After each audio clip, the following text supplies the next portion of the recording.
So in the Gardeners membership this week, we've been talking about feeding your garden over the autumn and winter.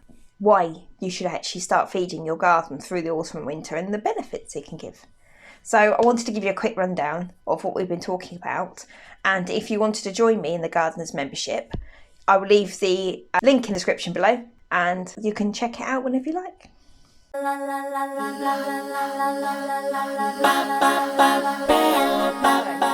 So most people think that by the time the autumn equinox kind of kicks in, that's it for the garden. You can kind of trim things back, give it a good prune, have a bonfire, tidy it up, close the doors and you're done. But actually, if you took the time to plan your autumn and winter, you could get a massively more productive spring, summer out of your garden. It would look so much nicer, and all it would take is a bit of tidying, a bit of feeding and a bit of planning. So this is what we've kind of been concentrating a lot on in the membership this last month. I'm trying to encourage us to get out into the garden still in the autumn and winter, not just tidying up, but really trying to support your garden over the winter, ready for spring, summer. So why should we feed the garden through autumn and winter?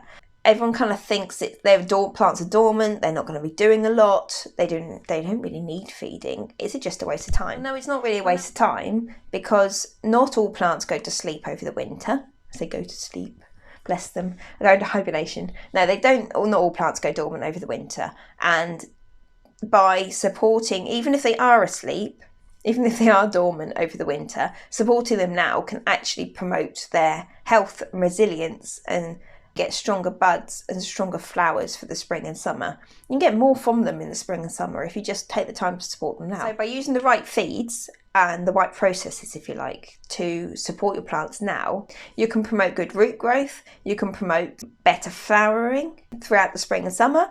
You will have stronger bulbs.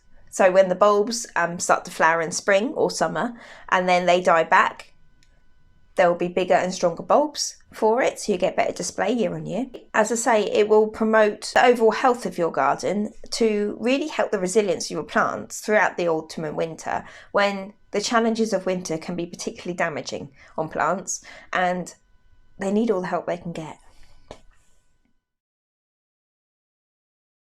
So some of the best practices behind feeding your garden through the autumn and winter are using organic matter. It will help hold nutrients in your soil.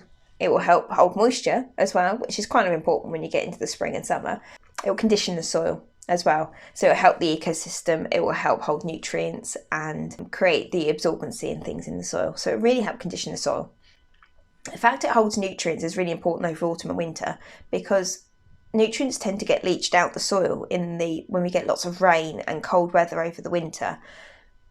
And then when we come into spring, when the plants really need that sort of nitrogen boost and all the nutrients that the soil should be holding, and it's not, you'll start to see a lot of deficiencies occurring. The leaves will start turning yellow and plants will start to fail, buds will fall off plants. It'll just look a mess. So by supporting them now with the organic matter, that will help the knock-on effect through the spring. Organic matter also acts as a slow release feed through the winter.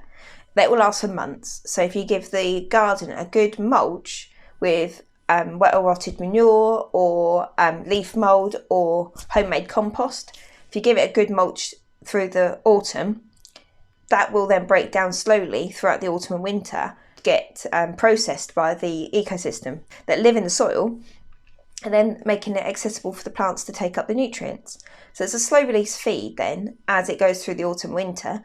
So when you get to spring, there's nutrients ready for the plants in the soil. The root systems are all established because they've been growing slowly through the autumn and winter, been being fed and supported. And then in the springtime, they're ready to rock. Finally, on the best practice run, try and concentrate on potassium and phosphorus feeds, not nitrogen. Nitrogen is more of a spring-summer feed. It promotes new growth. You don't get any new growth in the winter. If you want to concentrate on root growth and buds and flowers, so potassium and phosphorus feeds really help support the root system, when the plant's producing buds for the spring, flowering, that sort of thing. So that's what you need to be concentrating on through the autumn and winter.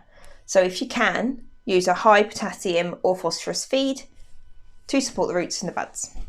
not a nitrogen feed. So I hope you liked this video today. If you did, give us a thumbs up. This has been based on the Gardeners Membership live training for October. So if you wanted to join us in the Gardeners Membership, I'll put the link in the description below so you can check that out. And I look forward to seeing you over there.